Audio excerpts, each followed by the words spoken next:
ഉന്നാവോ അതിജീവിത 2017 ജൂൺ 4 ഉത്തർപ്രദേശിലെ ഉന്നാവോയിൽ 17 വയസ്സുകാരിയെ അതിക്രൂരമായി കൂട്ടബലാത്സംഗം ചെയ്തത്.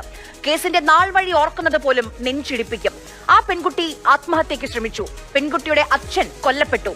പ്രതിയുടെ സഹായിയുടെ ട്രക്ക് പെൺകുട്ടിയുടെ കാറിലേക്ക് ഇടിച്ചു കയറി. അവരുടെ 2 ഉറ്റ ബന്ധുക്കൾ മരിച്ചു. അന്ന് അഭിഭാഷകന് പരിക്കുപറ്റി. പെൺകുട്ടി വെന്റിലേറ്ററിന്റെ സഹായത്തോടെയാണ് ജീവൻ നിലനിർത്തിയത്. ഇങ്ങനെ സാഹസികമായ പോരാട്ടമായിരുന്നു. ഒടുവിലാണ് 2019 ഡിസംബറിൽ പ്രതിയായ മുൻ BJP MLA കുൽദീപ് സിംഗ് സെങ്കാറിനെ ജീവപര്യന്തം ശിക്ഷിച്ചത്. ഇക്കഴിഞ്ഞ ദിവസം ഡൽഹി ഹൈക്കോടതി കുൽദീപ് സിംഗ് സെങ്കാറിന്റെ ശിക്ഷ മരവിപ്പിച്ചു. പിന്നോട്ട് പോകാൻ അവൾ തയ്യാറായില്ല, പ്രതിഷേധിച്ചു.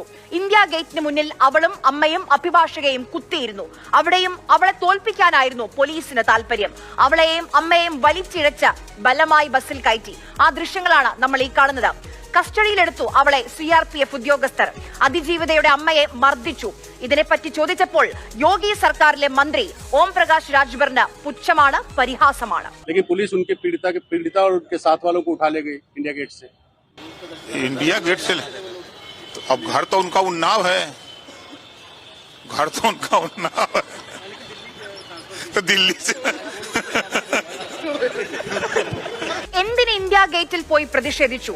ഉന്നാവോയിൽ അല്ലേ വീടെന്ന് പറഞ്ഞാണ് ആ വഷളൻ ചിരി. ഈ ശുഷ്കാന്തി പ്രതിയുടെ കാര്യത്തിലുണ്ടോ? ആരോഗ്യ പ്രശ്നം പറഞ്ഞ് സമർപ്പിച്ച ഹർജിയിലാണ് ജീവപര്യന്തം മരവിപ്പിച്ച് ജാമ്യം നൽകിയത്. 2 ഉപാധികൾ ഡൽഹിയിൽ തുടരണം. അതിജീവിത താമസിക്കുന്ന സ്ഥലത്തിന്റെ 5 കിലോമീറ്റർ ചുറ്റളവിൽ പോകാൻ പാടില്ല. ഇന്നലെ അവൾ രാജ്യത്തിന്റെ പ്രതിപക്ഷ നേതാവിനെ കണ്ടു, രാഹുൽ ഗാന്ധിയെ. നീതിക്ക് വേണ്ടി ശബ്ദമുയർത്തിയതാണോ അവളുടെ തെറ്റെന്ന് രാഹുൽ ഗാന്ധിയുടെ ചോദ്യം. ശിക്ഷ മരവിപ്പിച്ച ഹൈക്കോടതി ഉത്തരവിനെതിരെ സുപ്രീം കോടതിയെ സമീപിച്ചിട്ടുണ്ട്. പരമോന്നത കോടതിയിലാണ് ഇനി ഏക പ്രതീക്ഷ.